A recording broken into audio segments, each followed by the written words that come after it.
एकनाथ शिंदे, देवेंद्र फडणवीसांना अडचणीत आणणार संजय राऊतांचा मोठा दावा. राज्यात विधान परिषदेच्या 10 जागांसाठी राजकीय मोर्चे बांधणीला वेग आला आहे. येत्या 12 मे रोजी विधान परिषदेच्या जागांसाठी मतदान होणार आहे, तर येत्या 30 एप्रिलला अर्ज दाखल केला जाणार आहे. महाविकास आघाडीकडून अद्याप कोण विधान परिषदेच्या रिंगणात उतरणार हे निश्चित झालेलं नाही, त्यामुळे विविध तर्कवितर्क सुरू झाले आहेत. या पार्श्वभूमीवर शिवसेना ठाकरे गटाचे नेते संजय राऊत यांनी नेहमीच्या शैलीत महायुतीवर हल्लाबोल करत महाविकास आघाडीच्या रणनीतीबाबत मोठं विधान केलं आहे.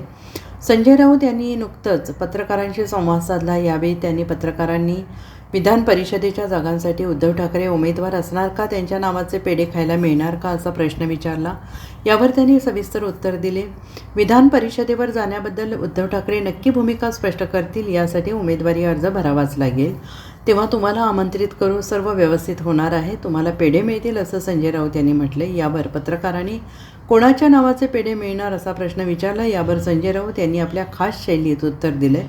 ते नाव तुम्हाला नक्की कळेल. अनेक लोकांचे नाव पेढे वाटायचे आहेत. भाजप, एकनाथ शिंदे गट, अजित पवार गट, सगळ्यांचे पेढे तुम्ही खा, आमच्याच पेढ्यावर तुमचं लक्ष का, असा मिश्किल सवाल त्यांनी केला आहे. रोष आहे. भारतात देखील काही वेगळी स्थिती नाही. मी बोललो आता बोला. विधान परिषदेचा विषय आहे. आता अवघे 4 दिवस शिल्लक राहिलेले आहे. काही स्पष्टता आहे का महाविकास आघाडीमध्ये? उद्धव ठाकरे यांनी लढावं असा आग्रह तर आहे, पण स्वतः उद्धव ठाकरे अजून काही भूमिका मांडत नाहीये. मांडतील ना, शिवसेना पक्षप्रमुख नक्की भूमिका मांडतील.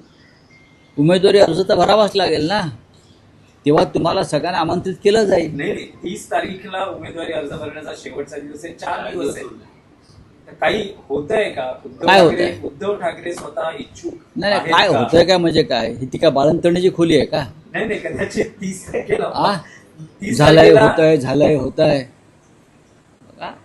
ऑपरेशन सुरू होणार, व्यवस्थित होणार, पेढे मिळतील, काळजी करू नका. कोणाच्या नावाचे मिळणार?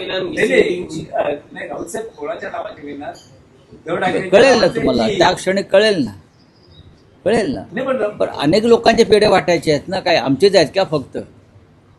भारतीय जनता पक्षाचे आहेत, मिंदे गटाचे आहेत, अजित पवार गटाचे आहेत, सगळ्यांचे पेढे खा तुम्ही, आमच्याच पेढ्यावर लक्ष का तुमचं? पण शिंदे अतिरिक्त उमेदवार लढवण्याच्या तयारीत असंही कळतंय. कदाचित निवडणूक होऊ शकते, कारण शिंदेकडेही नावांची यादी खूप आहे आणि त्यांचं एक त्यांच्या पक्षात अशी स्ट्रॅटेजी आहे की काँग्रेसची अतिरिक्त मतं आहेत, एनसीपीची अतिरिक्त मतं आहेत, या सगळ्या भरवशावर शिंदे इतके महान सद्ग्रस्त आहेत की ते भारतीय जनता पक्षाची मतं सुद्धा फोडू शकतात.